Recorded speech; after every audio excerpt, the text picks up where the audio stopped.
खुलुमबाय Bodoland इंखं television studio आं हायना सिगयारि दिनैनि गाहाय रादाबफोराव दङ।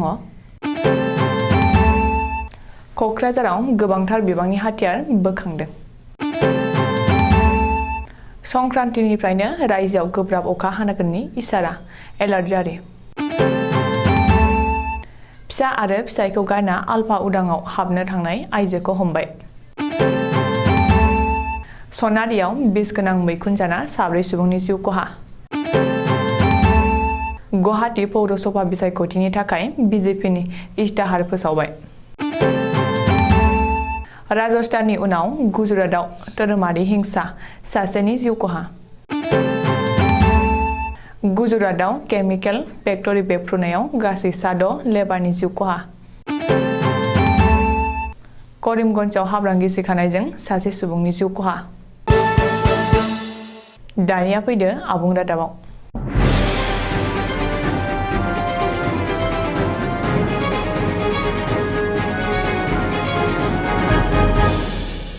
बड'लेण्डआव फिन आयेन बेरेखा हाथियारनि गोहोम। क'क्राझाराव गोबांथार बिबांनि गोहोगोरा हाथियार आरो गुलि बारुदफोर बोखांनो हादों। मिथिनो हानाय बादिब्ला क'क्राझार जिल्लानि भारत-भुटान सिमना उल्टापारनि हाग्रा ओनसोलाव पुलिसा बोखांनो हादों आयेन बेरेखा हाथियारफोरखौ। गुबुन गुबुन ओनसोलाव अपारेशन खालामनानै पुलिस आरो रैखाथि बिफाना गोबांथार बिबांनि गोहोगोरा हाथियारफोरखौ बोखांनो हायो। रिपर्ट बादिब्ला मोनसे अपारेशनखौ क'क्राझारनि एसपि प्रतीक बिजय टुबेनि दैदेननायाव आरो गुबुन मोनसे अपारेशनखौ एडिशनेल एसपि सुरजित सिंह पानेसरनि दैदेननायाव खालामनाय जादोंमोन। बबेखानि थांनाय हराव क'क्राझार जिल्लानि उल्टापानि ओनसोलनि गुबुन गुबुन मोननै जायगायाव अपारेशन खालामना गंब्रै AK-47 राइफल, गंसे M16 राइफल, गंसे स्निभार राइफल, गंसे चार्ली राइफल, गंब्रै मेगाजिन आरो 130 थर गोग्गो गुलिफोरखौ बोखांनो हायो। आसाम पुलिसनि एडिजिपि डक्टर LR बिश्वया क'क्राझारनि एसपि आरो एडिशनेल एसपिखौ लोगोआव लाना दिनै क'क्राझाराव मोनसे खौरांगिरि मेल खुंनानै हाथियार बोखांनो हानायनि बागै फोरमायदों। मख'नो गोनांदि क'क्राझार जिल्लायाव बोखांनो हानाय आयेन बेरेखा हाथियारफोरा सोरखारजों हाथियार दोनथ'नाय नेशनेल लिबारेशन फ्रन्ट अफ बड'लेण्डनिफ्राय गावस्रालांनाय गोदान उदखारि आफाद दानो लाहार फाहार खालामनाय हानजानि होननानै सन्देह खालामनाय जादों होननानै एडिजिपि डक्टर LR बिश्वया खौरांगिरि मेलाव बुंदों। गोदान बोसोर रंजालि बैसागु फोरबोआ गेजेराव साननैसोल'सै। फैगौ बिस्थिबारखालिनो संक्रान्ति। महामारि कर'नानि अलखद थासारिनि जुनै 2 बोसोर बैसागु रंजानो मोनैनि थाखाय देग्लायनि रंजालि बैसागु फोरबोखौ बरायनो आरो रंजानो साफ्रोमबो बर'हानो हांखुरै नेनानै दङ। नाथाय देग्लायनि बैसागु फोरबोआव बोथोरा हेंथा होनो हागौ। फैगौ बुधबार एबा संक्रान्तिनि सानसे सिगांनिफ्रायनो रायजोनाङै गोब्राब अखा हानो हागौ होननानै भारतनि बोथोर बिगियाना प्रेडिक्ट खालामदों। बेजों लोगोसेनो रायजोनि माखासे ओनसोलाव बार अखा फैनायनिबो इसारा दङ होननानै बोथोर बिगियाना सांग्रांथि होदों। मख'नो गोनांदि फैगौ बुधबारखालिनिफ्रायनो रबिबारसिम लोनथ्रोयै गोब्राब अखा बार फैनो हागौ होननानै सांग्रांथि होनाय जादों। रिपर्ट बादिब्ला बै सानफ्राव रायजोआव बोथोरनि दुंथायाबो खमायगोन। बोथोरनि दुंथाया जौसिनाव 26 डिग्री सेलसियास आरो गाहायथाराव 19 निफ्राय 21 डिग्री सेलसियास जागोननि इसारा। ओरैहाय दिनै आरो गाबोनबो बोथोरा दोमैलु जानानैनो थागोन होननानै बोथोर बिगियाननि सुलुङाव फोरमायदों। फिसाय आरो नखरखौ गारनानै आलफा उदाङाव हाबनो थाखाय सासे आइजोखौ पुलिसा हमनो हादों। आलफा उदाङाव हाबनो थांनाय आइजोखौ सराइदेव जिल्लानि सनारि पुलिसा हमनो हादों होननानै खौरां मोन्दों। बेनि बागै सराइदेवनि एसपि सुधाकर सिंहआ सुलुङाव फोरमायनाय बादिब्ला नगाव नोगोरनि हायरागावआव पुलिस आउट पस्टनि सिङाव थानाय सराइघाट ललसलनि कौरैमारि गामिनि सानै फिसानि बिमाया आलफा उदाङाव हाबहैनो थाखाय लाहार फाहार खालामदोंमोन।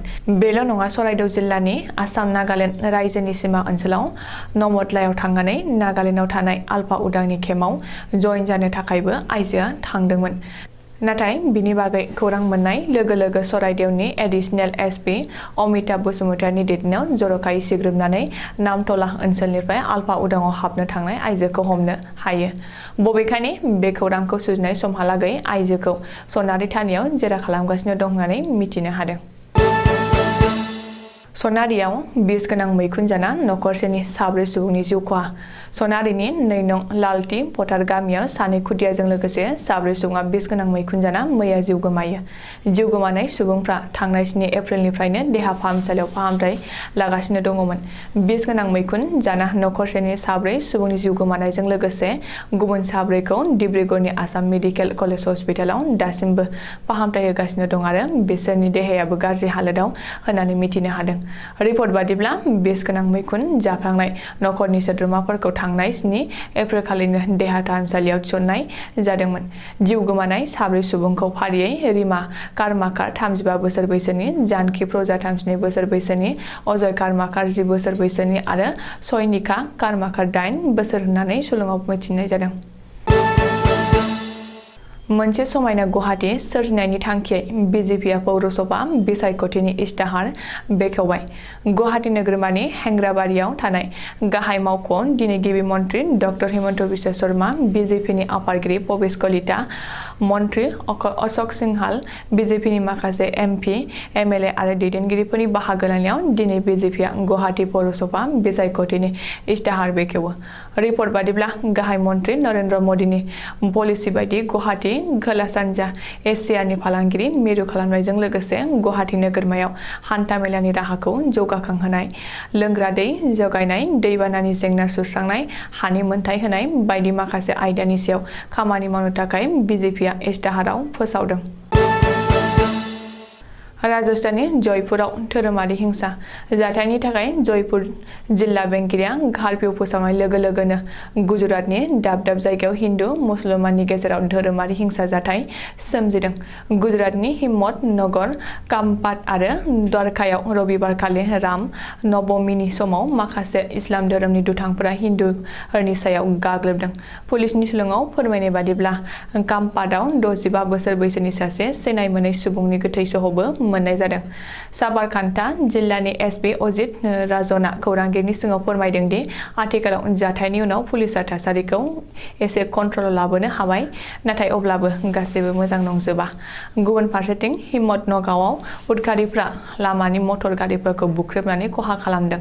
बे गासैबो जाथायनि सायाव पुलिसआ नायबिजिरनाय खामानिखौ जागायबाय आरो थासारिखौ गाहामाव लाबोफिननो थाखाय थोजासे पेरामिलिटारि हान्जाखौ डिप्लयमेन्ट होबाय होननानै हिम्मतनगरनि एसपि बिशाल बाकेलाया सुलुङाव फोरमायदों।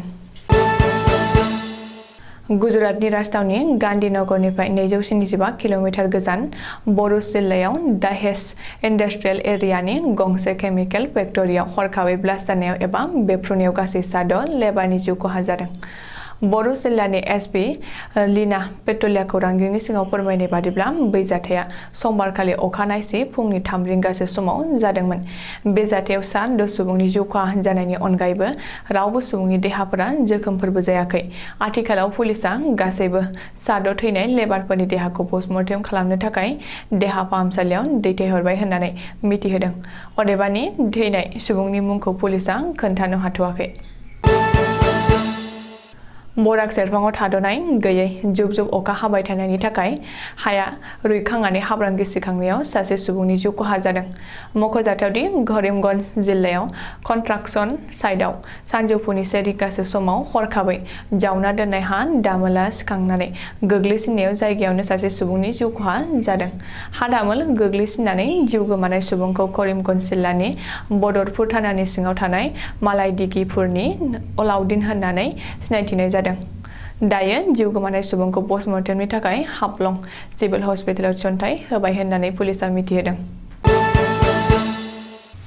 दिनैनि रादाबा एसेनोसै, गोजोन्थों।